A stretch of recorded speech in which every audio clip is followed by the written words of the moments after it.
جناب الشيخ زور بخير بي قربان زور سپاس زور سپاس دەکەین کە وەختی کۆتەرخان کرد بۆ لە حەقیقەتدا زنجیرەیەک لە دراسەیەکی ئەنستیتوی توێژینەوە و گەشەپێدان لەسەر ناوچە دابڕاوەکان و بە تایبەتیش لەسەر کەرکووک احتمالە کات چاپۆرنەوە هەندێکمان باس کرد و هەدەفشمەوە بوو کە زیاتر لە کێشەکە ئەوەی کە دەمانەوێت ئێمە بیزانین باسی بکەم بەڵام هەر بۆ اختیار کرد بۆ هۆی کە جەماعەت سوورەکە گوێن بۆ مۆزوعاتە بەلای ئەوە ئاشنا بێ لە حەقیقەتدا ئەو بارودۆخە سیاسیی کە ئێستا دوای نزیک بە 23 ساڵ هەرێمی کوردستان لەگە عێراق هەیەتی و هەز دەکرێت کە بەبێ ئەوەی کە لە کوردستان پلانێکە بێ بۆ ئەوەی کە بکاتان قۆناغی ئێستا چەند ناوچە دابڕاوەکان بێت ئەو پەیوەندی قانونی بێت کە لەگە عێراق هەیە لە سەرگە و لەسەر لێواری تەغییرێکدا بێت کە ئەم تەغییرە چەند و چۆنیەکەی ئینسان ناتوانێت پێشبینی بکات بەڵام بەهەرحاڵ ناتوانین خۆمان بمێنینەوە ئەگەر هەر تەغییرێک ڕوودا هەدەفی ئێمە ئەوە بوو لە داوەتکردن جەنابەت کەرکووک بە ناوچە دابڕاوەکانی تر چ مستەقبەلێکیان دەبێت لەگەڵ هەرێمی کوردستان ئایا بەو سەیتەرە عەسکەریە توانین بڵێین هەشای کە ئێمە لەسەر منتیقەکە هەمانە هەرێمی کوردستان هەیەتی لەگەڵ هەر گۆڕانکاریەک ئەتوانێت بیپارێزێت و یان ناتوانێت بە تایبەتی کە ئێستا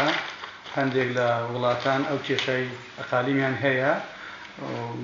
پێرێ بوو باراک ئۆباما ئەگە بەسە هەوو نەچوون لە مەسەلەی ئۆکرانیا و کریما قسەیەکی کرد بەسە هەوو تێنەگەژم ئەڵێ ئەوە تەنیا میلەتانین بۆ خۆیان ناتوانن سنوور بگۆڕن ئێستا مجتەمەعی دەوڵی مەسئولە لە گۆڕینی سنوورەکانیش ڕێگە بدەیان ڕێگەنەدا یعنی بە نوعێک سنووردارکردنی ئیرادەی میلەتانیشە بۆ گۆڕینی سنوورەکان و دروستکردنی سنووری سیاسی نوێ جا جەنابەت بەو ناوەی کە جارەوەی سیاسی و قانونیشی ناوداریشی ئێستا لە عێراقیش لە پەرلەمانی عێراقدا سەرۆک فراکسیۆنی بوتنەوەی گۆڕانی و خاوەن ڕێی لە سەر کێشەی ناوچە دابڕاوەکان وەکو منیش بەدووە کارەکانی قوتابگەڕان هی دراسات و ئەو هیچ کارەکانش ئەیزانین دراساتش لەسەر ماجالانە هەیە جامە هەر بەوەندە اکتفاکەم ڕێی جنابەتمان گوێ لێ دەبێت دوای ئەوە توانین پرسیار بکەین یانە ناقشەی بکەین باشە بەناوی خۆی گەورە مێهرەبان زۆر سپاس بە جەنابەت بۆ ئەنستیتوی توێژینەوە و گەشەپێدان و بۆ برادرانی بەڕێزیش کە هاتن تەن بەڕاستی تەشریفتان هێناوە بۆ گوێ لە من بگرن زۆر سپاستانەکەم ئەوە گەورەی خۆتانە تاوان سەرەتا پێم خۆشە تۆزێک باسی مادەی 140 لە بەغایە لە ناو پەرلەمان و لە حکومەتا چی کراوە بارقام و بەشت ئەنجابێنە سەر ئەوەی چی بکەین ینی خۆی ئەم دەستوری عێراقا شتێکی زۆر مهمە پێم وایە کورد باشترین شتی کوردۆ کە کاتی خۆی ئەم دەستورەی نووسیوەتەوە بەڵام عیبەی هەرە گەورەی ئەم دەستورە مادەی 140 نەگەر ئەم مادەی 140 و هەڕاستکردنی خاچی کوردستان نەبووایە بەڕاستی ئەم دەستورە هەمیشە عەرەبەکان ئەڵێن کورد کڵاوی کردێتە سەر ئێمە هەر بۆ عیبارەتە ئەڵێن لە کاتی نووسینەوەی دەستورە ئێمە کڵاومان کراوەتە سەر سوننەکان ئەڵێن ئێمە خۆمان مقاتەعەمان کردووە ئەڵێن شیعەکانیش ئەڵێن ئێمە ئەوەندەی بە هینەوە مەشغوڵ بووین بۆی کە مەرجەعیە و ئاین و مەزهەب و نوێژ چۆن بکرێ و چی بکرێ ئەوە نەمان ئاگا لە دەسەڵات نەماوە کورد هاتووە لە هەموو شوێنێک لوقمێکی داناوە کە ئێستا کۆت و پەیوەندی ئێمەی کردووە بەڵام ئەوەی کە لە قیمەتی ئەم دەستورێکم کردێتەوە بۆ کورد تاوان لە ڕوانگەی کوردەوە مەسلەی مادەی 140 کە تۆ ڕازی بی تەوان زیاد لە نێوەی خاکی خۆت خەیتە ئەگەرێکی دۆڕاو و نەدۆڕاوە کە بەڕاستی ئەمە کارەساتە یعنی ئێمە دەبووە کاتی خۆی ئەو غەڵەتە مێژوویە نەکەینەوە لە کاتێکدا چەندین جار شۆڕشی کوردوەوان لەسەر ئەوە تێک چوون و زۆر جاریش تۆ خاتیەک ئەگەر یەک کوردیشی تیانە بێ هەر دەبێ بڵێ کوردستانە ئەگەر لە فەرزێکدا هەمووشی تعریب بکرایە چ جای ئەوەی تۆ بێ بە دەستی خۆت بیخێتە ڕاپرسیەوە کە ئەمە بڵێن زۆر قسە وتراوە من نامێوەندە بیڵم بەسەر ئاماژەیەک وەکو مەدخەلێک بۆ بم کە ئەم دەستورە زۆر باشە ئەوە نەبێ ئەو مادەی 140 نەبێ طبعا مادەی 140 خۆتان جەنابتان دەزانن لە پێشەوە مادەی 58 بوو قۆناغی ئینتیقالی کە بریتی بوو لە ئەوەی کە پێیان دەوترا قانونێکیان دەرکرد دەستورێک بەناوی قانونی ئیدارەی دەوڵەت لمەرحلە الانتقالیە ئەمەش دەستور بوو ئەمە بە قۆناغی ئینتیقالی بوو قۆناغی ئینتیقالی واتە تۆ فترەی ڕاگوزەریە هەندێ شت دەبێت بکەیت بۆی بچیتە قۆناغی ئاساییەوە بە کۆتایی هاتنی قانونی ئیدارەی دەولە و دانانی دەستوری تر فترەی تەبیعی دەست پێ دەکات مادەی 50 بەشێک بوو لە قانونی ئیدارەی دەولە ئێمە غەڵەتێکی پێش ئەم دەستورە کە کردمان ئەوە بوو کە کاتی خۆی کە ڕازی بووین مادەی 58 تەمەن مادەی 140 بەشێک بڵێن ئەساسەکەی مادەی 58 غەڵەتی گەورەتر لەم دەستورەکە کردمانەوە بوو ئێمە ڕازی بووین مادەی قۆناغی ئینتیقالی کۆتایی پێبێت بینە قۆناغی ئاساییەوە بەڵام بین مادەی 140 و مادەی 50 بین بخینە دەستورەکەەوە خۆی دەبووە کورد ئێمە ڕازی نەبووینە قۆناغی ئینتیقالی کۆتایی پێبێت تاوەکو مادەی 50 جێبەجێ نەبێت طبعا ئەم قسانە من کاتی خۆی لە علومی سیاسی و قانون دەرسم دەوتەوە دەموتن تەنانەت جارێک لە فەزای کوردستان تیڤیش لە وتمان لە سلێمانی هینێکتان بەس مناقەشەیەکتان کرد بۆ حاکم و مامۆستاکانی جامعە والحاصل لە سەردەمی مادەی 50 تا هیچ شتێک بۆ مادەی 140 بۆ مادەی ئێستا 140 هیچ بۆ مادەی 50 ناکرا هیچ حرف ئەلفبا نەخرایە سەر دار نەخرایە سەر بەرد مادەی 50 کە دەبوایە چارەسەری کێشەی ناوچەجێناوەکان بکە و قۆناغی ئینتیقالی کۆتایی پێ نێت ماوەکە کۆتایی پێهات کە خۆی لە ساڵێکدا دەبینیەوە 6 مانگی یەکەم جیاواز بوو خۆی ساڵێک و 6 مانگ بوو لە مانگی 6 2004ەوە بەڵام تقریبا لە مانگی 6ەوە تا یەکی 2005ەوە تا ڕادەیەک مادەکە ناڵێ دەستورەکە نەیەوت حەل بکرێ بەڵام هیچ نەبێت لە ساڵەکەیە لە یەکی 2005ەوە تا یەکی 2006 هیچ شتێک نەکرا ئەوە بوو جعفەری گۆڕاو کاتە جعفەری سەرک وەزیران بوو و هەر لە 2005 دەستور دانرا مادەی 50 هاتە مادەی 140 هاتە ئەم دەستورەوە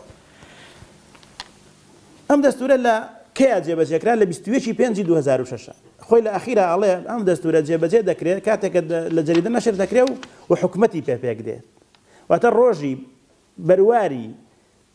یەکەم ڕۆژی تەشکیلبوونی حکومەت بەرواری جێبەجێکردنی دەستورەکەیە لە 21/5/2005 ئەم دەستورە جێبەجێ بووە ئەو مالکی هاتە سەر حکم بە ظاهری ینی لە دیوی دەرەوە وا پێشنیارکرا وا پیشاندرا کە مالکی لەسەر تەڵەبی کورد بووە لە بەرەوەی جعفەری کورد لای بردووە لەسەر تەڵەبی کورد لاچۆ مالکی هاتۆ مالکیش وعدیە کە مادەی 140 جێبەجێ بکە طبعا سەرەتا بەڕاستی مالکی زۆر باش هاتە پێشەوە مادەی 22 لە بەرنامەی حکومەتەکەی ڕێک تایەتی ینی بە خەتەوات تایەتی کە ئیلزامی کردووە پێویستە لە بەرواری تا بەرواری سیوێکی حوتی 2007 تطبیع بکرێت تا لە موعیدێکی شاکە 15/11/2007 تا ئیستیفتا بکرێت ببرن لە سیوێکی سێە تطبیع بکرێ لە سیوێکی حوتە ئحسا بکرێ لە 15/11/2007 ئەبێ لە پێش ئەوە خۆی سیوێکی 12/2007 15/11/2007 ئەبێ ئیستیفتا بکرێ ئەمە بە نەزەری زۆر جوان بوو شتێکی زۆر باش بوو حکومەتەکە هات خاڵی خستە سەر پیتەکان بەڵام ئەو دەقەش بڵێن ئەو سەردەمە غەڵەتی گەورەی دووبارە کورد ئەوە بوو ڕاستە مالکی هات بە بەرنامێکی زۆر جوانی دانا و جەدوەلی زەمەنی دانا بەڵام غەڵەتی گەورەی ئێمە ئەو کاتە ئەوە بوو کە لەم موازنەکەیە لە 2006 29 ملیار دیناری بۆ تەرخان کرد لە 2007 تا 272 ملیار لە کاتێکدا تەطبیع کراوە بە پارە تطبیع واتە گەڕانەوەی مڕەحەلین و ناردنەوەی وافیدەکان کراوە بەوەی تۆ بێنی پارەیان بیتێ سەد ئێمە سەری لیژنەکە بڕیاریەوە هەر وافدێک 20 ملیۆنی باتێ هەر مڕەحەلێک 10 ملیۆنی باتێ لەگەڵەوەی نفوسەکەی و بتاقی تەموینەکەی نەقڵکە هەروەها قەتعی ئەرزیشی پێ بدرێ واتە تطبیع کە قۆناغی یەکەمە کە مەفروض بوو لە سیوێکی 2007 تا کۆتایی پێبێت سیوێکی 2007 لە تطبیعی حەقیقیەوە بە تطبیعی حکمی واتە لە جیاتی ئەوەی من ملی خەڵکەکان بگرم و بیان بەرمەوە لەم کاکە وەرە من 20 ملیۆن دەیەمە تۆ وافدی بەڵام هەویە و نفوسەکەتم بۆ نەقڵکە ئیتر تۆ گرنگ نییە لە کەروگەڕۆیانە تۆش کاکە ڕمڕەحەلی لە هەولێری لە دهۆکی لە سلێمانی من 10 ملیۆنت دەیەمێ بەس نفوسەکە توهینەکەم لە هەولێر و دهۆکەوە بۆ نەقڵکەرەوە بۆ شەنگار و کەرکووک و خانەقی ئەمە ئەبێ سیوێکی 12 کۆتایی پێبێ سیوێکی 3 ببرن سیوێکی 3 2007 باشە ئیحسائیەکرا لیژنەی مادەی 140 ئیحسایی کرد لە 2006 پێشەوەی ئەوە بێت بڕی ئەو پارەی کە پێویست بوو 2 ملیار و 400 ملیۆن دۆلار بوو بەڵام مالکی ساڵی یەکەم 29 ملیۆن دۆلاری ئەم ڕقەمانە پێم خۆشە تۆزە ئینتیباح بێ کۆی ئەو پارەی کە پێویست بوو تەطبیعی حکمی پێ بکرێت بریتی بوو لە 2400 ملیۆن یعنی 2 ملیار و 400 ملیۆن بەڵام مالکی لە ساڵی یەکەمە 29 ملیۆن دۆلاری بۆ تەرخان کرد لە ساڵی دووەمە کە ئەبووایە تا سیوێکی 12 کۆتایی پێبێواتە لە بودجەی 2007 تا تەنها 272 ملیۆنی بۆ تەرخان کرد ئەو کاتە دەبووایە ئەوانەی کە لە بەغدا طبعا من ببورن لێرە کە ڕخنە لە یەکیتی و پارتی و ئەوانە دەگرمە بێ بیگرم چونکە بەشێکە لە بابەتەکە ئێمە لێرە بۆ ئیعلام قسە ناکەین بۆ شتی ئەکادمی قسە دەکەین هیوادارم لە ڕووی سیاسیەوە بۆم لێ حساب نەکەن هیوادارم وەکو بەشێک لە بابەتی عیلمیەکە حسابیکەین نەک ئەوەی من لێرە وەکو گۆڕانیان وەکو پارتی ئەوە قسە ناکەم بە هیچ شێوێک بەڵام چونکە ئەوان سیاسەتەکان هین کردووە من لەو ڕوانگەیەوە قساکەم لەبەرەوە هیوادارم ڕخنەکان لە ئیتاری ڕخنەی عیلمیە بن نەک وەکو ڕخنەی سیاسی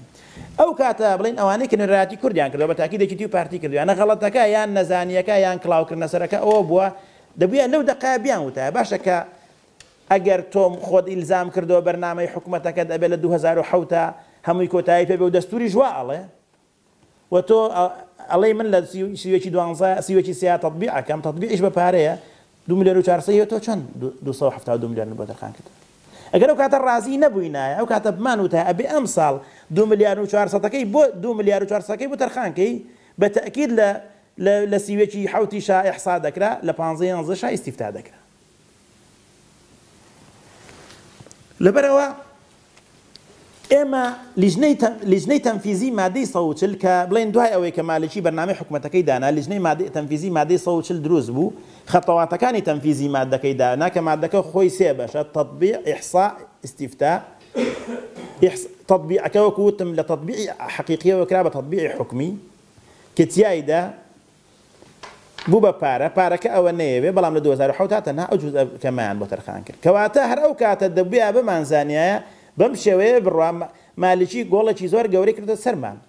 ڕاستە بە پیاوێکی پەری ئاسا هاتوتە پێشەوە وەنێتی خۆی پیشانداوە بۆی بێت بەڵام پارەکە تۆ تەواو بڕیاردرا خۆمان لیژنەی تەنفیزیەکە کوردیشی تەیە جێگرەکەی کوردان دامەکانی کوردن بڕیاریان ناوەنەی تێبچێ چونکە ئیحسائیە کراوە ئێستا بە ڕقم پێتان دەڵێم ئەوە نان بۆ تەرخان کرد یعنی هەر بۆ نمونە ئەگەر بە سەریعی ئەوە بڵێم موازنەکە لە 2006 29 ملیۆنی بۆ تەرخان کرا لە 2007 تا ببرن 267 نەک 272 5 ملیۆنم زیاتر وتە بوو لە 2008 تا 200 ملیۆن لە 2009 272 لە 2012 172 ئیتر لە 2010 بەرەو ئێستا بۆ هینەکەین 11 12 13 هەمووی 172 ملیۆن وەکو کۆپی پێست یەکە نەموو ساڵە 172 ملیۆنی بۆ تەرخانەکە ئەمە 172 ملیۆن دۆلار بەڵێ خۆی 2400 ملیۆن دۆلاری ئەوێ هەمووی جا ئێستا زیاتری ئەوێ ئێستا لەوتە هادی ئامەری هاتۆ فێڵەچکەیان کردو ئێستایان بەسەری جارێ ئەمێ بێن پێش 2010 باسکە بەڵێ بەگوێرەی ئەمەی کە پارەکەیان بۆ تەرخان کردووە وەکوتم سەرەتا هەموو ئەوانەی کە پێویستی بە پارە بوو 2 ملیۆن و 400 2 ملیار و 400 ملیۆنە تاوەکو ساڵی 2010 عەدەدی ئەو وافدانەی کە سوودیان لەمە بینی 10986 بوو ناتۆ تقریبا 11000 کەس طبعا هەمووی کوردستانە جنوبی تیانە جارێ تا 2010 هیچ جنوب سەر هەڵنادا تاوەکو 2010 11000 کەس لە وافد 20 ملیۆنەکان وەگرتووە واتە نفوسەکانیان لە کەرکووک و شنگار و خانەقینەوە نەقڵ کردێتەوە بۆ جنوب مڕەحەلیش واتە کورد 65,000 و کسوور 300 بڵێن نفوسەکان نەقڵ کردەوە بە کەرکوو شنگار و ئەوانە چەنی ماوەتەوە ئەمە چەنی تێچووە تاوەکو 2010 873 ملیۆن دۆلار سەرف کراوە بە هەمووی طبعا بە مەصاریفی مەکتەبەکانی لیژنەکەشەوە چەنی ماوەتەوە وافد لە تا 2010 8500 ماوەتەوە وافدەکان مڕەحەل چەندی ماوەتەوە کورد 116,000 چەندیان پارە پێویستە ملیۆنێک و 400 ملیارێک و 400 ملیۆن واتە تقریبا بڵێن ملیارێک ڕۆیشت وتم 2 ملیار و 400 پێویستە ملیارێک و 400 ماوەتەوە تا 2010 1 ملیار سەرف کراوە کە وەکوتم سەرەتا 2 ملیار و 400 پێویستە تا 2010 ملیارێک و 400 ماوەتەوە ملیار و 400 بەڵام ئەگەر ئەم ملیار و 400ش من 2011 کە چوم ئەمانم کۆ کردەوە ئیحسام کرد داوام کۆنگرەم بەست لە سلێمانی کۆڕم لەسەر بەست داوام کردوتم ملیارێک و 400 ئەوێت هیوادارم ئێمە زەخت بکەین لە موازنەی ئەم ساڵە لە 2011 یەکێک لە مەطلبەکانمان ئەوە بێ ملیارێک و 400 تەرخانکە ئەم قسەیەشم بۆچی کرد ئێمە کە دوای انتخابات بەرنامەی ئیتلافی لە کوردستانەکانماندانا من یەکێکم لەوانەیە کە نوێنەرایەتی گۆڕانمە کرد لەگەڵ شۆڕش حاجی ئێمە لە بارگای پەرلەمان لای کەمال کەرکوچی کۆوە بووینەوە هەفتەی جارێکیش لەگەڵ سەرۆکی هەرێما کۆوە بووینەوە دوجار ڕێککەوتین لەسەر ئەوەی کە ئێمە ئەبێ مەطلبمان ئەوە بێ کە لە ساڵی یەکەمە ئێمە تەمەن ئەو کاتە گفتوگۆ بوو لەگەڵ مالشی تەشکیلی کوێ کورد لەگەڵ عادل عەبدولمەهدی بیکە لەگەڵ چێ بیکە هەمووی هاتنە سەر ئەو ڕێی کردمان بە بەشێک لە بەرنامەی ئیتلافەکە کە ئێمە ئەبێ لەگەڵ هەر کەسێکا بیکەین مەطلبمان ئەوە بێ کە ساڵی یەکەم ئەم لە یەک ساڵی یەکەمە مادەی سەوچل جێبەجێ بکات چونکە ئەگەر ساڵی یەکەم جێبەجێ نەکرێت کەوتە دو ساڵی دووەم و سێمی تر جێبەجێ ناکرێت کە ئەم دەورەیەش جێبەجێ نەکرات جێبەجێ ناکرێت بەس ئەو کاتە من نەمەزانی ئەم حسابات و پارە چونکە نەچبووم بۆ بەخا نەمەزانی نەمانەزانی بەچی میکانیزمێک کە چوون بۆ بەخاو ئەم ئەولیاتانەم بین کرد و تەدقیق کرد و ئەوانە زانیم بە پارە دەکرێت هاتم من طبعا کۆڕ و کۆبنەوەم لەسەر کرد شتم بڵاو کردەوە داوام کرد کە ئێمە وەکو هەرێم داوا بکەین لە میزانەی 2011 ملیارێک و 400 دینە ملیارێک و 400 ملیۆن تەرخان بکرێ ئەگەر بمانێ ئەم ساڵ جێبەجێ بکرێ بەداخەوە ئیهمال کرا یعنی ئێمە هەموو جارێڵین کورد 140 ئیهمالەکە بۆ شتەکانی تر ئەمە قسەیەکی سیاسی جەریدە نییە یعنی کاتێکە مالکی دوجار بۆ بە ڕئیسی حکوومەت نەک هەر باسی 140مان لەگەڵان نەکرد بە گوێرەی ئەوەی کە لە بەرنامەی ئیتلافی کورد لە کوردستانەکانە ڕێککەوتو بووین لەسەری بەمەرجە من وتم ساڵێک سەرۆکی هەرێم وتی نابێ 6 مانگ بڵێن 6 مانگیش بەڵام ڕێککەوتی لە بەرنامەکە وتمانە بێ لە ساڵی یەکەما جێبەجێیکە کە مالکی بە ئۆکەی کورد بۆ هاتەوە سەر حکم بەرنامەکەی نارد حکومەت تۆ پەرلەمان سیقادا بە بەرنامەکە و بە حکومەت بەرنامەکەی نارد مادەی 140 هەرتیانە هیچ لە حکومەتی یەکەمیە مادەی 22 تیا بەو شێوە تەفسیلێکە من بۆم باسکردن لە بەرنامەی ئەم جارە هیچ تیا نەبوو کە هات طبعا یەکسەر ئێمە تەوزیع ئەکرێ بەسەر پەرلەمانتارانە کە تەوزیع کرا وتمان کا مادەی 140 تیانە کورد یەکسەر مادەی 140 لەگەڕێت لە هەموو شتێک مهمترە بەلامانە وڵای تر بوو بە غەڵبەغەڵب ئەمە فێڵە لە کورد کراوە خێرا لیژنەیەکی موقەت دروست دەکرێ بۆ هەر پێڵەن لیژنەی تەدقیقی بەرنامجی حکوومەت لوزنەیەکیان پێکێنا بە تەدقیق بەرنامەی حکوومەت نوێنەرە کوردەکان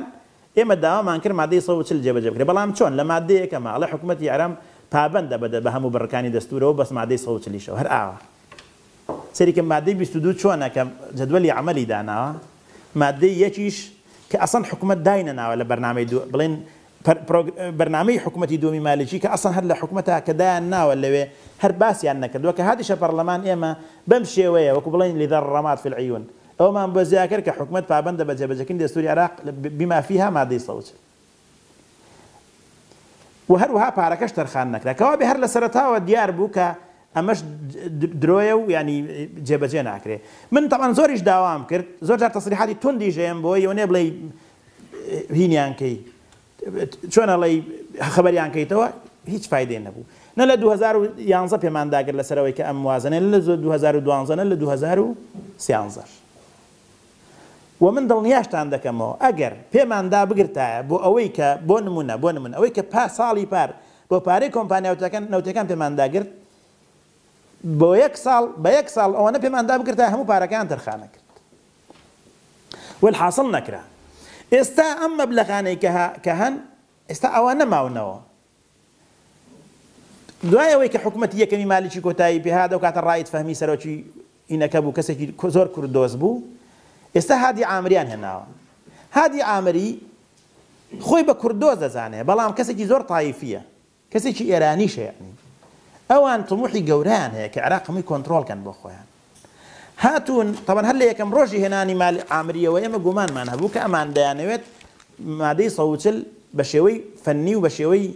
لێزانانە پەرتەوازەیەکەن هاتن شارەکانی جنوبیان خستە سەر بەسرە و بابل و زیقار و کەربەلا و نەجەف و چی والحاصل ئەمەیان زۆر گەورە کرد بۆ نمونە هەروەها ئی کەرکووکیش خۆی یەکەم جار لیژنەی مادەی سەوچل ئیحسان کرد بوو تەواو هەموو وافیدەکان ئەوەنن هەموو مڕەحەلەکانیش ئەوەنن کە بۆم باسکردن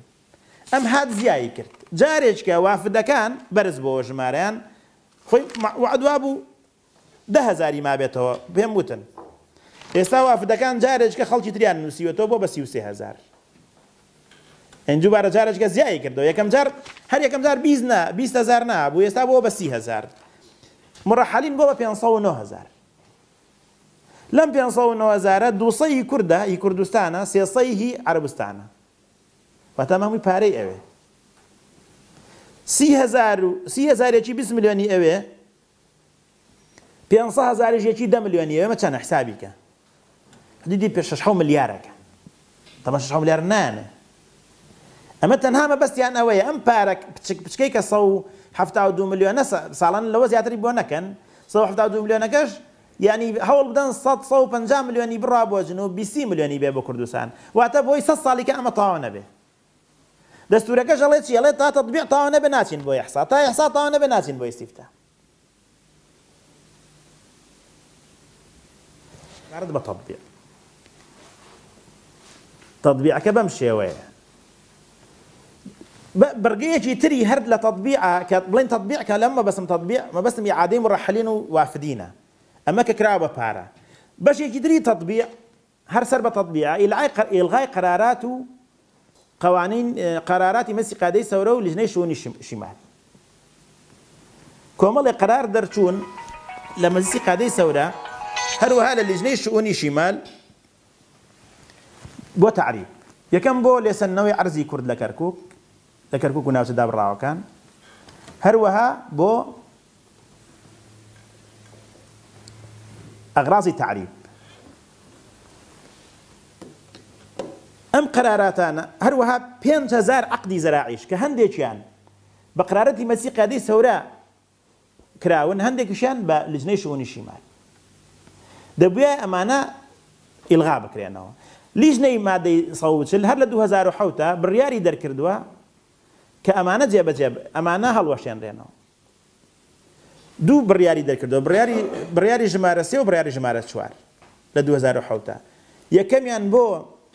ئیلغاکردنەوەی پرۆژە یاسای ئیلغاکردنەوەی هەموو قرارەتی مەجلیسی قادەی سەورە بە هاوکاری مەجلیسی شورا ئەمە مەجلیسی شورا گرنگە پێم تۆزە ئینتیباهی بکەنە سەر لەگەڵ لیژنەی شوونی شیمال لیژنەی شوونی شیمال هیچی ناوێت چونکە کە مەجلیسی وزرا ئیلغای کردەوە هیچی ناوێت بەڵام هی مەجلیسی قادەی سەورە چونکە قانونە ئەبێ کە مەجلیسی وزرا ئیلغای کردەوە بینێرە بۆ پەرلەمان لە 2007 ناردویانە 2008 تەکیدیان کردوێتەوە لە مەکتەبی ڕئیس وزەرا خەوتووە هیچی لێ نەکردووە نەوانەی مەجلیسی قیادەی سەورە نەوانەی مەجلیسی لیژنەی شوونی شیمال من لە 2011 بڵێن کە پەرلەمان دەستی پێ کردو ئەمانە ئەم شتانم هین کردەوە زانیم خەلەلەکە لەکوێیە پەرلەمانتار حەقی سوئالی هەیە پرسیار ئێوە شەتان بووە کاک ئاسە و کاک عەدنان سوئالەکەی لە پەرلەمان ئەگەر بەدڵن نەبووتانی بکەی بیستی جواب سوالێکە ماڕاستە کرد 6 پەڕەیە داواکەم 6 فەقەرەیە داواکەم مالکی ئەمانە بۆ معارقلیە لە بەردەمی ئەم شتانە بۆ نمونە بۆ لە 2008 بڕیارەکانی مەجلیسی قادەی سەورە لە مەکتەبەکەیە خەوتون جێبەجێیان ناکە بۆ قەرە لیژنەی شوونی شیمال بۆ ئیلغای مۆزەفەکان ناگەڕێتەوە ئێستا فەقەرەی تر باسی مۆزەفەکان نەکەم ئەوانەی بە فەسڵی سیاسی من لە مانجی 8 ناردم لە مانجی 10 تەکیدم کردەوە لە مانجی 11 مەجلیسی وزرا داوای ئەوەلیاتی مادەی سەوچلی لە لیژنەی مادەی سەوچل کرد کە کرد داوایان کرد یەک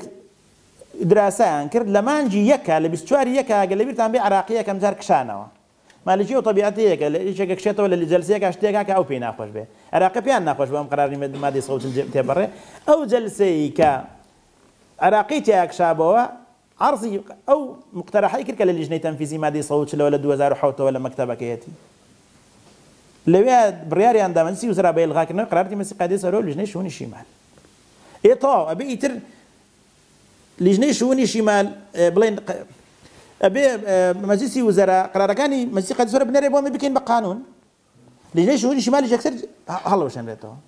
چون چیان کرد دووبارە فێڵی مالکی ئەمەی بۆیە کرد بۆی سزای عراقیە بدە چکە عراقی کشابوونەوە ها یەکەم کشانەوەیان بۆی هەر بڵێ ئەوە تاواتان لێ یەکەم نایەن ئەوە شت بۆ کورد دەکەم بەڵام مەبەستیشی نەبوو شت بۆ کورد بکە بە شەیتانانە کردی هاد یەکسەر ناردی بۆ مەجلیسی شورا خۆی نایە بێ مەجلیسی شورا چونکە ئەسڵ لە 2007 لجنەی تەنفیزی مادەی 140 بە هاوکاری بە تەنسیق بە مەجلیسی شورا کردویانە مەجلیسی شورا خۆی کتابی کردووەڵێ ئەمانە ئیلغا کەرەوە کە چوو بۆ مەجلیسی شورا طبعا مەجلیسی شورا سەر بۆ وزارەتی عەدڵ وزارەتی عەدڵ کابرایەکە تایفیەویش حەسەنە شومەری هەر خۆی لەوانەیە پێی وتبێ ئەرقەلێ بۆ دروستکرد نەیە ناردەوە من بە برادرانی کوردم وت بە خالی شوانی محسین سعدون ئەو کاتە زۆریش متەشەنیج بووین بەڵام ئێمە لە کاتی بۆ مادەی 140 خۆ تەشەنوج چیەتەوە ئێمە شتی شەخسی ناکەین چون وتم کاکە ئەمە لیژنەی مەجلیسی شورا ڕێی لەسەر داوە پێویست ناکات تاخیری بکرێ وەرن بە ئیمزا کۆکەینەوە بۆ ئیستیجوابی حەسەن شمەری طبعا ئیستیجواب بەس ئیمزاکە سەرتا 25 ئیمزایەوێ تەڵەبی سەحبی سیقە 50 ئەوێ طبعا سەحبی سیقەکە خۆی 163 ئێمە 8 کەسین بۆمان ناکرێت یەگرتو کۆمەڵیشمان لەگەڵ یەکیان لەگەڵ ئیمزای نەکرد ئەو کاتە پێیان نابوو ئەمەی گۆڕانە ئەوە ئەگەر لەگەڵ گۆڕانە بیکەن لەوانەیە پارتیوێکی لێیان تووڕە بن غەزەبیان لێ بگرن یان لەوانەیە هەر نازام سیاست زۆر پیسە لە وڵاتی ئێمە من لە ڕووی قانونیەوە شتەکەم پێوتم وتم کاکە ئەمە لیژنەی مادەی 140 لە 2007 تا بەرزی کردوێتەوە و لە ڕێی مەجلیسی شورا بەرزی کردەوە مەجلیسی شورا خۆی کتابی کردو کتابی تاکیدیشی کردەوە بۆ مەجلیسی وزەرا ئەڵێ ئیلغایانکەنەوە ئێستا مەجلیسی وزەرا چۆن هێنێرێتەوە بۆ مەجلیسی شورا کە ناردێ بۆ مەجلیسی شورا مەجلیسی شورا تا ئێستا لە 2011 لە 24 یەکی 2011 تا ئێستا ناینێرێتەوە حەسەن شەمەری ئێمەش بێدەنجی تەبان تۆ شتێکی ئەڵێگە هەزار دینار لە گیرفاندا بێ 100 ساڵ لێی سەرف مەکە هەرەمێنێتەوە ئێمەش بەڕاستی بەم شێوەیە لە بەقاکارکەین 100 ساڵێکە مادەی 140 جێبەجێ نابێت هەندێکی زۆری لە ئەستۆی ئێمەدا وتم کاکە با ئیستیجوابی هەم مەجلیسی شورا بکەین هەم وەزیری عەدلیش تۆ زۆر تۆ ئەگەر دایرەیەک سەر بە وەزارەتێک مقصریتەکە پێویست تۆ پەرلەمان دایرەکە محاسبە ناکە وەزیر محاسبەکە کە وەزیر محاسبە کرێویش بە دایرەکەی خۆی محاسبەکە نایکەن ئیمزا ناکە ئەمە سەبارەت بە بەرگەی دووەمی تەطبیق کە قەرارەتی مەجلیسی قادەی سەورە و هینە لیژنەی شوونی شیمالە تا ئێستا ماونەوە طبعا 5000 عەقدە زەراعیەکە 3000یان بە هین کراون بە جوێرەی لیژنەی شوونی شیمال کراون بەڵام 2000یان بە قەرارەتی مەجلیسی قادەی سەورەن تاوەکو قەرارەکان هەڵنەوەشێنەوە عەقدە زەراعانە هەر یەو عەرەبانە هابن ئەوەش مشکلە یعنی جگە لەوەی قەرارەتەکان ماون کە هەر تعریبیان کردو عەرزەکانی کوردیان کردو بۆ وەزیری دفاع وەزارەتی دیفاع و مالیە و چی عەقدە زەراعیەکانیش 2000 کسوریان بەهین کراون بە قەرارەتی مەجلیسی قادەی سەورە بۆیە تاوەکو بە قانون هەڵنەوەشێنەوە عەرزانە هەری عەرەب دەبن ئەمڕۆ ناتوانێت سبەینێ بە شەقێتەوە لێ دەسێن تۆڵی خۆمە تاپۆ ئەچێت محکەمە لێ یەگرێت ئەمە بڕگەی دووەمی تەطبیق واتە بڕگەی یەکەمەوەی پارەکەیە بڕگەی دووەم قەرارەتی مەجلیسی قادەی سەورە و هین بڕگەی سێم مۆزەفی مەفسوولین تا ئێستا مۆزەفی مەفسوول زۆرێکیان نەگەڕاونەوە ئەو مۆزەفە کوردانەی کە لە کەرکووک و خانەقین و شنگار بە ئەسبابی سیاسی فەسڵ کراون یەکێک لە بڕگەکانی هەم مادەی 140 و هەمیش لیژنەی مادەی تەنفیزیەکە ئەڵێ بێ بگەڕێنەوە سەر شوێنی خۆیان تا ئێستا نەگەڕاونەوە هۆکارەکەی چی ئەمیش فێڵێکی فەنیان کردووە وەزارەتی مالیە ئەڵێ میزانەی تەشغیلی دیاری کراوە لە هەموو عێراقدا سەی هەفتەی دەچێت بۆ کوردستان سەی 83 لە باقی ئەنحای عێراق من تەشغیلی ئەڵێ مەسەلەی مۆزەفین لە تەشغیلیایە ئێمە کاتی خۆی کە تەرخانمان کردووە لە سەی هەفتەکەی هەرێمە ئەم تەشغیلیە هەر مۆزەفێک ئەگەر نەقڵ بکرێتەوە لە کوردستانەوە دەبێت لە بەشی سەی هەفتەکە بیبڕن ئەمە وای کردووە کە ئەمە بمێنێتەوە تا ئێستا کە شتێکی زۆر بەسیتە تا ئێستا نە هەرێم و نە بەغدا ڕێک ناکەون لەسەرەوەی کە ئەم مۆزەفانە بۆ لەسەر شتێکی پارەی فەنی تا ئێستا بمێنێتەوە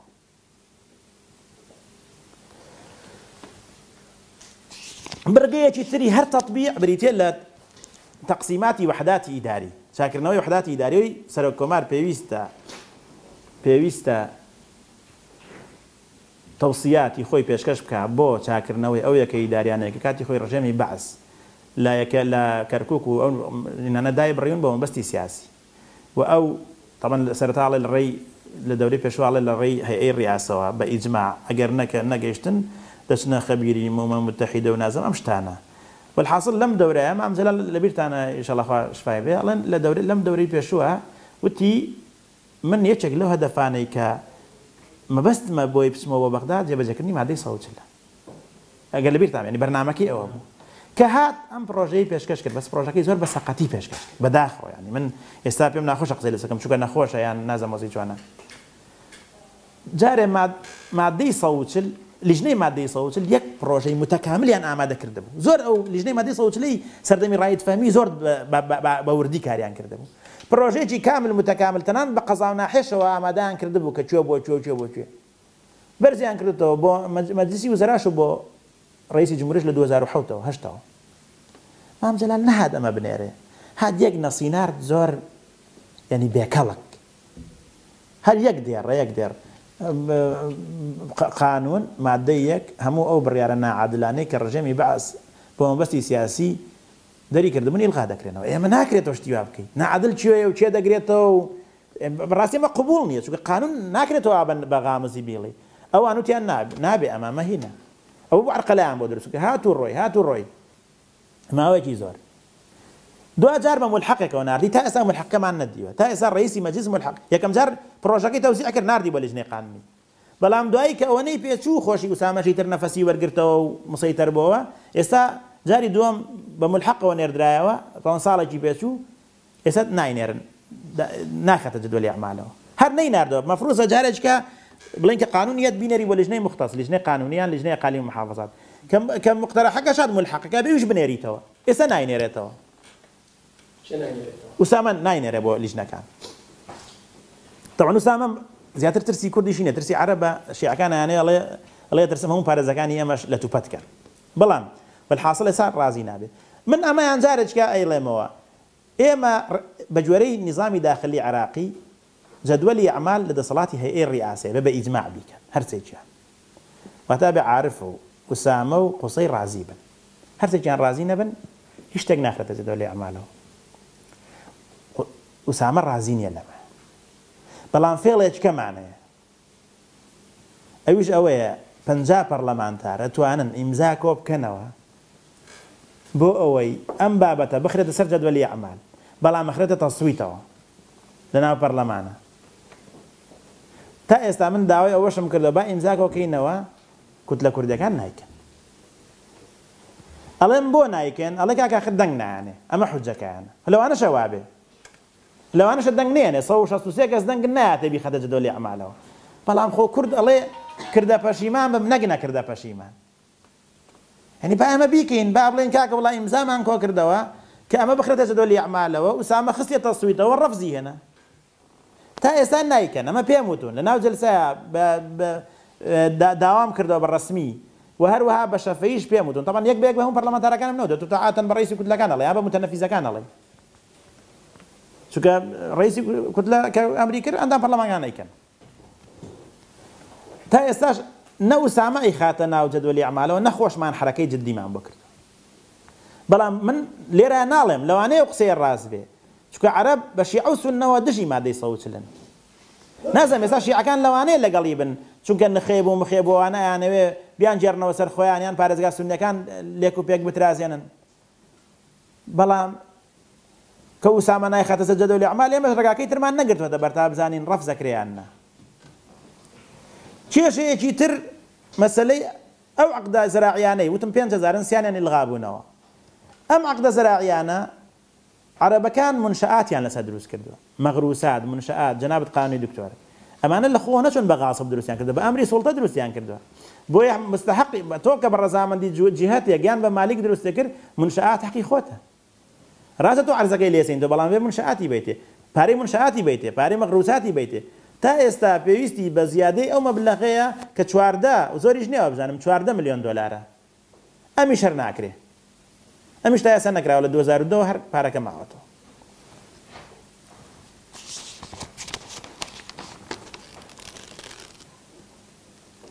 من زۆر بەهین بەڕیس نووسی بوو من بە زۆر بە عەشوایی بۆتان بازەکەم بۆی کات زۆر نەگرم بەڵێ بەهین ئەگەراوە بم خوێندایەوە بێن یەک باسم کردایە زۆرم کات دەگرت.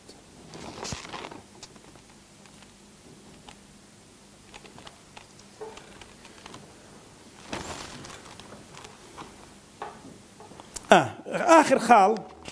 لە کێشەی تطبیعە حەسمی دەعاوی. طبعا بەجوێرەی هەر مادەی 140 و مادەی 140 یەکێک لە بەرگەکانی جێبەجێکردنی مادەی 140 بریتە لە حەسمی دەعاوی نزاعاتی ملک. ئەمە هەیئەتێک دروست کراوە هەیئەت النزاعات الملکیە و مەحاکمیشی دروست کردووە. دەعواکان زۆرن. لە سلێمانی، لە هەولێر، لە دهۆک، لە کەرکووک، بڵێن لە هەموو شارەکانی عێراقان. تا ئێستا بەطیئترین مەحکەمە ئەم مەحکەمەیە. من ڕۆژێک لەگەڵ هەیئەی نزاعات دانیشتین پێیان وتین تا ئێستا ئەمە 2011 تا ئێستا کۆی هەموو ئەو دەعوانەی حەسم بوون لەسەر ئاستی عێراق 115 دەعواکان ناچێتە 115 باشە 195 ماوەتەوە. و مشکلەش ئەوەیە قانونەکە قانونی هەیئەی نزاعاتی ملکی ئەڵێ بێ دوا مەوعید بۆ حەلی نزاعات بۆ حەلی نزاعاتیان بۆ وەرگرتنی دەعوایەکی 6 2011 شتێکی تاریخێکی تایسە لە بیرم نەماوە. ئێستا ئەوەش یعنی معناه ئەو دەعوانەی کە ماونەوە هیچیان حەل نابن. طبعا دەعواکان زۆرن ئەوانە کە مڵکیان مسادە کراوە درا بۆ وەزارەتی دیفاع درا بە خەڵک بۆ وەزارەتی مالیە درا بە تعریب درا بە چی تا ئێستا ئەویش 185 ماوەتەوە. واتە ئەگەر بین ئێمە لە کۆی فەقەرەکانی تەطبیع کە بریتین کە ئەبێت تەطبیع تەواوکەین ئەنجا بچین بۆ ئەحسا. ئەنجا کە ئیحساشمان تەواو کرد ئەنجا بچین بۆ ئیستیفتا. جارێ ئێمە هەر باسی بڕگەی یەکەمەکەین. تەطبیع کە 6 فەقەرەیە. فەقەرەی یەکەم کە تەطبیعی حکمیە واتە تەعویزە حدودی سەیی ئەگەر بەم زیادانەی کە هین خستوێتە سەری هادی عامری ئێستا دەتوانین بڵێن سەیی 20 بۆ 30 جێبەجێکراوە سەیی هەفتای ماوە ئەگەر هەر بە پارەش بێ. قرارەتی مەزی قادەی سەورە و لوزنەی شوونی شیمال ئەوە وەزعیانە. بڕیارەکەی مام جەلال پرۆژەکەی مام جەلال ئەوە وەزعیەتی ئەوش جێبەجێ نەکراوە. دەعاویەکان سەیی 85 ماونەتەوە. عقدە زەرعەکان ئیلغا بوونەوە بەڵام بەواقعان 2000 کسوریان ماونەوە چکەوانەیە کە بە قانون ئیلغا کراونەوە. کەوا بێت لە کۆی هەموو مەرحەلەی یەکەم کە تەطبیع دەتوانین بڵێن سەیی 20 جێبەجێ نەکراوە دوای تێپەڕبوونی چەند ساڵ لە 2006 واگە هەر مادەی 50 لاش بین. خۆ 50 بووە لە 50 تا جێبەجێ بکرێت. بووە وەکوتم ئێمە مەڕ ئینتیقالیە بووە بڵێن مەرحەلەی ئینتیقالی کۆتایی پێ ناتوە تا مادەی 50 تەواو نەبێت. بەڵام ئەگەرەوە هەر لابین لە 2006 حسابیکەین دوو دەورەی پەرلەمانیمان تەواو کرد کە مەفروض بوو لە مەوعیدێکە ئەقساه و سیوێکی 12 2007 تەواو بێ ئەوە دوو دەورەمان تەواو کرد تا ئێستا کۆی هەموو ئەو فەقەرانەی مەرحەلەی یەکەم سەیی 20 بۆ 30 تێنەپەڕیوە. ئەمە هەر مەرحەلەی یەکەم کە تەطبیعە. مەرحەلەی دووەم کە ئەحساءە طبعا ئەحسا پەیوەندی بێ تعدادەوە نییە. ئەحسا بۆ مەناطقی متەنازع لە هیچ پەیوەندی بە تعدادەوە نییە. ئێستا عەرەبەکان ئەڵێن نەبێت نا تعداد بکرێ. لە کاتێکدا ئەمە نەسێکی خاصە. ئەڵێ دوای ئەوەی لە ناوچە جێناوەکان تەطبیع کرا ئەسایی بوونەوە کرا یەکە ئیداریەکان گەڕانەوە ئەنجا ئیحسا دەکرێت. عەرەبەکان دەڵێن ناکاکە جارە نەگەیشتونە سەرەوە ئەو شەڕ ئافرۆشن جارە بگەینە سەریە بێت چی بکەن. بەڵێ ئایا 2015 یان 2020 یان 2040 ئەگەینە سەرەوە بە ژێرەوە بێ 2040 ناگەینە سەرەوە. ئەو کاتە پێمان دەڵێن ئیحسا نا لەگەڵ تعدادایە تعدادیش ناکەن یان لەوانەیە تعداد بکرێ نازانم. ئەنجا کە ئیحسامان تەواو کرد ئەنجا ئیستیفتاکەن. ئیستیفتاش پێویستی بە قانونە ئەبێ قانونی بۆ دەرچێت. قانونەکەش وەرە مەجلیسی وزەرا پڕۆژەکەی دانێ و لە پەرلەمان تێپەڕیان تێناپەڕێەوە. والحاصل بۆەوەی من کورتی کەمەوە ئەمە وەزع قانونیەکەیەتی ئەمە وەزعی قانونی واقعیە لەناو پەرلەمان و ئەنجومەنی وەزیراندا. خوتەیەکی ممەنهەج هەیە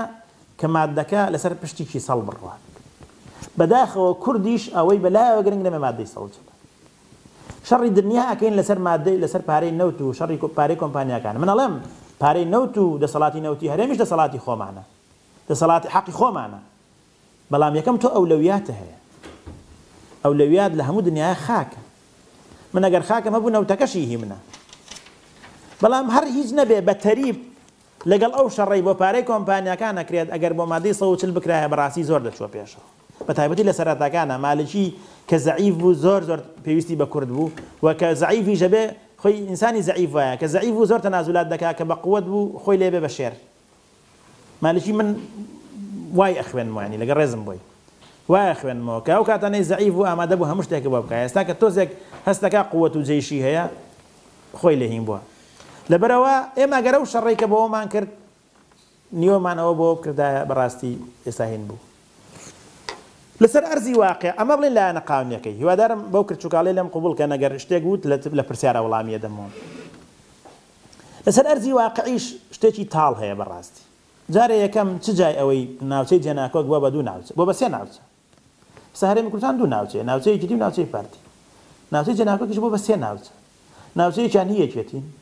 ناوچەیەکیان هی پارتین ناوچەیەکیان نەتایە لەژێر دەستی حکومەتە ئەگەر ئەم سێ ناوچانە حساب بکەین ناوچەکانی پارتی تا ڕادەیەکی خۆی تۆکمە کردووە ناوچەی جێناکۆکی پارتی سەریکەوە سنجارە ئەوە زمارە ئەوە شێخانە ئەوە مەخمورە تا ڕادەیەک کۆنتڕۆڵی ئەسکەریش بێ کردوێت بەڵام ناوچەی جێناکۆکی یەکێتی ڕێک تعبیرە لە واقع نەخۆشیەکەی یەکێتی چۆن کاتی خۆی بە عوسمانەکان نەگو پیاوە نەخۆشەکە من هیچ مەبەستم تاعن و تاشەر نییە لە یەکێتی دەزەمێت تەمسیلی هینەکە بکەم بەداخەوە ڕۆژ بە ڕۆژ ناوچەکانی ژێردەستی یەکێتی لێیان دەڕوا وەکو خوێن لە لاشەی کورد دەڕوا ئەمە خاچی کوردە عیلاقەی بێکێتی پارتیەوە نیە ئەمڕۆ یەکێتی پارتیان سبێنە نامێن تۆ سەیری کە سەرەتا باسی بەدرەوجەسان دەکرا بەدرەوجەسان لە کولەکەی تەڕیشان ناوینە لە قۆناغی دووەمە باسی مەندەلی و جەلەولا و سعدیەمان نەکرێ ئێستا ئەویشمان نەما هەر دوجارتان پێ بڵم کە هیچ نوخبەیەکی کوردستان هەر ئاگاشی لێ نییە بەداخەوە من مەقالەم لەسەر نووسی ڕەدیان نامە زۆر جنێویان پێیان لەوەی دیجلایە لە شەڕەکەی دیجلایە کە قواتی دیجلە هات طبعا لیوای شانزەی سلێمانی کە ڕاستە سەربەجێشی عێراقی بەڵام هەمووی کوردن خۆی سلێمانی هەر ناو شانزەی سلێمانی نەزانم بۆ ناوەکەی وایە لێنراوە لە لیوای شانزە سەر بە فرقەی دوانزەیە سەر بە هینە بڵێن ئەوەیە بەڵام هەمووی کوردن لە هینەوە بەدەستیانەوە بوو لە داقوقەوە تاوەکو سەیتەرەکەی خوار حەمرینەوە سەیتەرەکەی کاواچێتەوە بەلای دەلی عەباس و مەلی عەباس پردەکۆنەکە تا ئێوە بەدەستیانەوە بوو خوار حەمرینەوە کە مالکی دجلەی هێنا و هەروەها شەڕویە ئەمانی بەریبت ئێوە متەقاعیس بوون لەگەڵ شەڕی ئیرهابە نقلی کردن ئەمان ملتەزیم نەبوون تەمە نقلەکەی دووبارە ئەڵەم بە شەیتانانە بوو بۆی خەڵکی عەرەب بێنێ کە ملتەزیم نەبوون هەرێم پشتی نەگرتن نەگەر لەو دەقە هەرێم بەهاتە قووەتی بناردنە تا حەمرین ئێمە دەست خۆمانەوە بوو ئێمەڵێن حەمرین کوردستانە بۆ یەکشانەوە بۆ دووست بەبێ تەقە 50 کیلۆمەترمان چۆڵ کرد بۆ چۆڵتان کرد کاکە و گوندانە عەرەبن جەبە عەرەبن کاکە بۆ کورد قەت فێر نابێ حکمی قەت سیقەی بەخۆینە حکمی غەیری تر بکە جارێ ئەوە عەرزی کوردستانە بە هەمووشی عەرەب بێ بەڵام بۆ تورکێک عەرەبێک فارسێک ئامادەیە حکمی تورک بکە حکمی غەیرە قەومی خۆی بکە ئێمە نەجەبان بین منەڵە مەمە کوردستانە یەک عەرەبیشی دیانە بێ یەک کوردستانە بەر کوردستانە هاتنەوە تا ئەو پردەی ئەو مەفرەقەکەی هاکە لە خواردووزەوە ئەڕوا بۆ کەلار و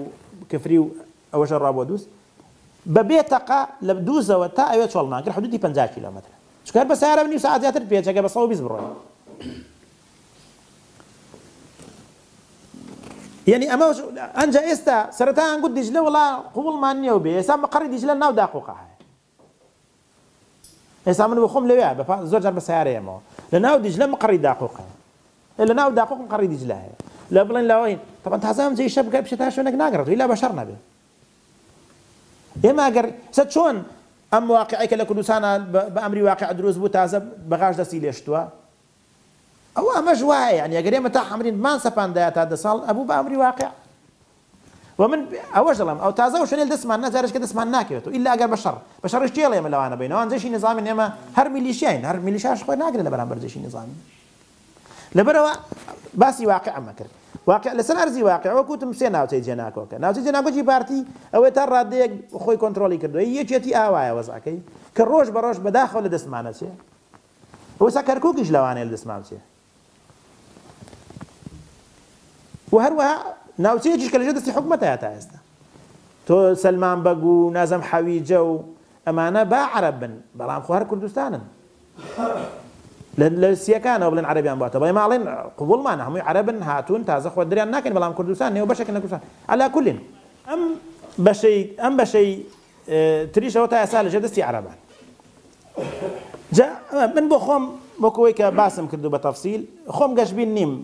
بەم شێوەی ئێستا و لەسای ئەم فرتوفێڵەی ئەوان و لەسای ئەم خەمسیاردەی خۆمان و ئیش نەکردنەمان 100 ساڵی گەشت لە بەغابین مادەی 140 بەم شێوەی ئێستا هیچمان پێ ناکرێت. بۆیە بەڕاستی دەبێ ئێمە پەنابرینە بەر زیاتر بەر واقع. واقعەکەش ئەوەیە تا کوێت بۆ ئەگیرێت. تا کوێن یەکەم من داواکەم ئەمە ینی ئەم جیاوازەی نێوان ناوچەی جەناکۆچێکی دی و جەناکۆی ناوچەی پارتی ئەمە بەڕاستی تا بە زووترین کات چارەسەرێکی بکەین کە ئەم ناوچانەی ئەوان ڕۆژ بە ڕۆژ لیان ئەڕوات وەکو خوێن لیان ئەڕوا. ینی ئەمە تازە هەر شوێنێکشمان لێ بڕوا بۆمان نایەتەوە. دووەمیش بەڕاستی دەبێ ئەمە پەنا نەبینە دڵمان بەوە خۆش نەبێت لە ڕێی قانونەوە مادەی 140مان بەجێبێژێت لە ڕێی واقع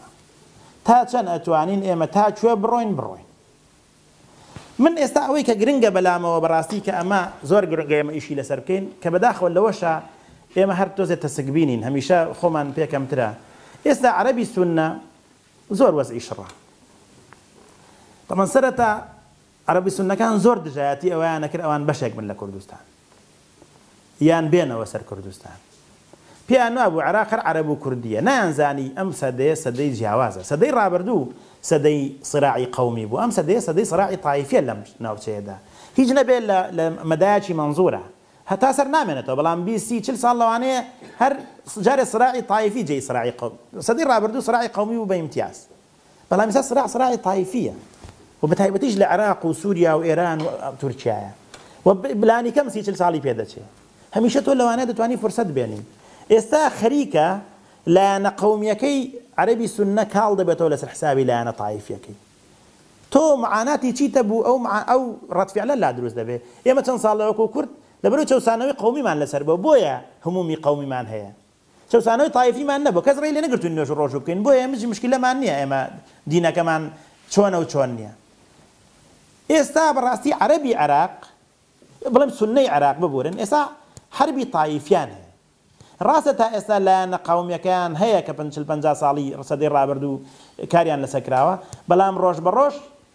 بە ڕۆژ لە سای ئەو سراع تایفی کە بەدەستی حکومڕانانی تازەی تایفی دژی ئەوانەوە پێوەی دەناڵێنن ڕۆژ بە ڕۆژ هەست دەکەم من خۆم وەکو خوێندنەوەی خۆم هەست دەکەم لایەنە تایفیەکان بەرز دەبێتەوە لەسەر حسابی کاڵبوونەوەی لایەنە نەتەوەیەکە. ئەمە لە قازانجی ئێمەیە بۆ چونکە ئێمە تایفیان لەگەڵ ئەوان ڕێکی وەکوتم مادام ئێستاوانە و کێشە تایفیان ئێستا وردە خەریکە مەیلیان بۆ کوردستان دروست دەبێ مەیلەکە جا بۆ مەجبوری بێ یا هەر فعلا بۆ عاتیفە بێ کە ئێمە یەک تایفین سوننەین خۆسە تورکیاش سوننەیە هەموو عەرەبی سوننە مەیلی بۆ تورکیا هەیە جگە لەوە هەموو وەکو عاتیفەکە هەموو وەکو وەشکە ئێمە منتیقێکی ئامنمانەیە ڕوومان تێ دەکەن یان ئێستا لە ناوچەی سلێمان بەگوان کە دژایەتی کوردیان دەکرد ئێستا ئاوەرەکانیان ڕایان کرد هاتنە شاخەکانی دووس بۆی پێشمەرگە لە دەستی مالیکی بیان پارێزێ واتە ئەو جێشە وەکو جێشی عەرەبی سەیر ناکەن وەک جێشی تایفی سەیرەکەن لە مقابلە کوردی شەیە هەمان تایفەی ئەوانە. ئێمە بەڕاستی ئەگەر بین چاوەڕێی ئەم مادەیە بکەین کە بەم شێوەیە تەطبیع بکەین و کورد بکەینەوە بە زۆرینەوە دوای ئیستیفتا و حساب بکەین ئەمەش ئیردا بۆ داپیردایە و داپیردا کلکە قوڵاشمان دەست ناکەوێتەوە. بۆیە بەڕای من لەسەر ئەمە کارکی لەسەر ئەم وروژاندنی هەستە تایفەگەرایە کە ئێمە ئیستیفتا بکەین من دڵنیام ئەگەر ماوەی ساڵێک کە 2 ساڵی کە چەوسانەوەکان و حربە تایفەکانی مالکی لەسەر عەرەبەکان بەردەوام بێ بە تایبەتی عەربی ناوچەی جەناکۆ و عەرەبەکانی تریش ئامادەن بڵێن ئێمە قبوڵمان نەبێنە سەر هەرێم. طبعا ئێرانیش و شیعەش ڕێیان نایە ئەقلیمی تایفی خۆیان دروستکەن بەڵام ئامادەن بە ئیستیفتا بڵێنینەوە سەر هەرێم هیچ نەبێ ناوچەی جەناکۆک. زۆر برادەر ئەیوت کاکە ناوچەی جەناکۆک وانین ناوچەی جەناکۆک هەر لایانی قەومیان زاڵە بەڵام ئەو قسەیە درۆ دەرچوو بە دەلیلی ئەوەی ئێستا توندڕەوترین خەڵکی تایفی لە ناوچەکانی جەناکۆکن لە سێ شوێن شەڕی قورس بەرامبەر بە جێشی مالکی ڕوویە لە جەلەولا و سەعدیە لە سەلمانبەگ لە حەویجە ئەگەر فەلوجە و ئەمباری لێ دەرکەین فەلوجەوەیش چۆن پایتەختی سونستانە چۆن کاتی خۆی سلێمانیان و سەری مارەکەیە چونکە هەمووی کورد بوو بەڵێ جا من بەستم ئەو قسەیە بڵێم کە ئێستا ئەمە لەبارە واتە ئێمە ئیش لەسەر ئەمە بکەین من پێم وایە ئەگەر ئێستاش لەوانەیە هەندێکیان قەناعەتیان بۆ دروست نەبێ وەکو ئاستی شەعبی بەڕاستی سیاسی شعبی زۆر گۆڕاوە ڕاستە سیاسیەکانن ئەو سیاست تەقلیدیانەی مەجلیسی سیاسی عەربی وانە تا ئێستا هەر قەومین تا ئێستا کای کۆن بەبا دەکەن بەڵام هیچ جمهوریان نەماوە هیچ جمهوریان نەماوە بدل ئەمە جەماعەتی ساڵح مطلقن زۆریان بەدەلیلی ئەوەی ساڵح مطلق کە قاعیدەکانە بەخۆی چوو بۆ ئەمبەر بینیتان چۆن لەناو بەچی بە پێڵاو هینیان کرد لەبەرەوە عومەر جبوری و ئەوانش زیاتر بڵێن لەگەڵ یاسین و ئەوان لەگەڵ حیواران زیاتر بەڵێ من لە مزارەکەی حەویجەیە کە خەڵکی حەویجە مانجێک بوو چل ڕۆژ بوو لەسەر جادە بوون من وتم عومەر جبوری ئەمە لە لیژنەی قانونین بەیەکەوە کە یەک مانگوو لەسەر جادە بوون حەویجە وتمان تەمەن عومەر جبوری وان نانێ بڕۆنەوە حەویجە بەربارانیان نەکردن وتمانێ ماچین بۆ حەویجە هەر بۆی مزایدەتیان بەسەرەوە بکەین توانێ ماچین بەلای متەزایرەکان دەست و پێیان ماچکردین مەچن ئێمە ئیحراجەکەن ئێمە بجدیشمانەوە بەڕاستی بەڵام دەست و پێیان ماچکردین ئێمە مەچن ئێمە ئیحراجە بین ئەگەرەوە بچن بۆ لایەن ئەڵێن تا فەرموو نایبی کوردێن بۆ لایەن بەڵام نایبی خۆمان نایەن بۆ لامە نایەنێ بچن لەبەرەوە بەڕاستی ئێمە کار لەسەر ئەمە بکەین کار لەسەر ڕاکێشانی عەتفی ئەوان و ئەگەر ئیستیفتا بکرێ بەوانەوە بینەوە ئەگەر ئیستیفتاش نەبێت چەندەم پێم ئیوانم نێ بە ئیستیفتا بە قانون شەدەوە تا بە قانون خۆ قرم کردیەوە تا ئەڵێن ئومەی متحیدە بە جۆرەی هەر قبراری متحیدە هەر شعبێک خۆی داوای ئیستیفتا بکات بۆی بکرێ بەڵامەوە تا ئەڵێن ئەمە قانونی نییە من ئەڵێم ئەگەر بە ئەمری واقع بێ ئێستا ئەگەر بێتە سەر ئەوەی کە ئیتر ئەوان تینیان بۆ بێنن تۆ داوای لێ بێ داوای پێشمەرگە بکەن لەو منتیقانە خۆ جێگیر بکەیت و ئەوان دژایەتی نەکەن پاڵپشتی بکەن واتە پێشمەرگە لە شوێنەکە پاڵپشتیشی نەکات دژایەتی ناکە پێم وایە بە ئەوە دەیبینەوە نەگە مادەی 140 زۆر سوپاس